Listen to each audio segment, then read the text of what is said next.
Then came around mid-morning, it wasn't noon yet, and mid-morning came a horde of people to the door and didn't ring the bell, just smashed the door down, came in with scissors and all kinds of instruments and just demolished the whole apartment. And some bricks and rocks were being thrown through our window.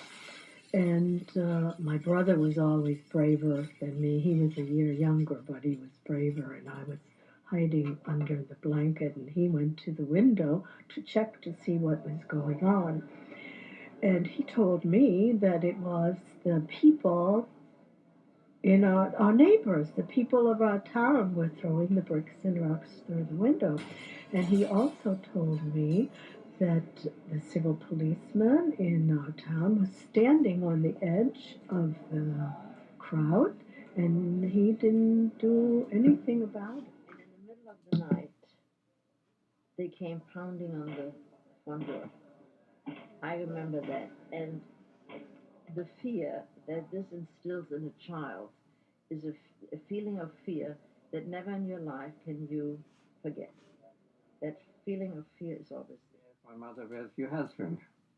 Now, either she didn't want to tell them, or maybe she really didn't know. But they came up to the door and they asked my mother, where's your husband?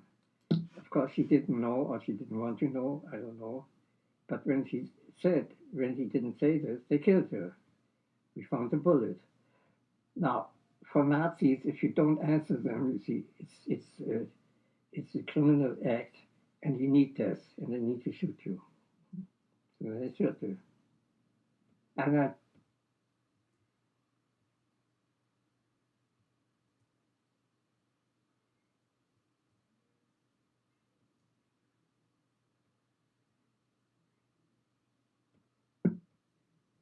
Jews want to leave already after Kristallnacht. Many did. But it was very difficult. My mother had written already to the whole world where we had acquaintances or so to help us get out. But they all said it will not be so bad and it will pass over. But then after Kristallnacht, we wrote again to one of my father's families in Saskatchewan in Canada, you know. And when he heard about this, then he said he would do something, and he sent us a landing card. The landing card came in February, and it was good for 3 months. We had to leave. My father went to Hamburg, and he met a man from the Cunard White Star Line, which is a British airline.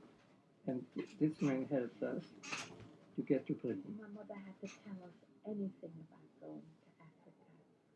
If you were a child in this house, you heard all the talk and all the conversations of what was going on and who was going where and what are we going to do. I know what I was thinking. If we went to Africa all together, we would have, hopefully, some kind of family life again. But I don't think I was able to express it at that time. Parents really tried to leave, but where to go? We had some very distant relatives in the United States and some friends, but you needed an affidavit. And even if you had an affidavit, there was a quarter number. It wasn't so easy. You just couldn't leave. And even then,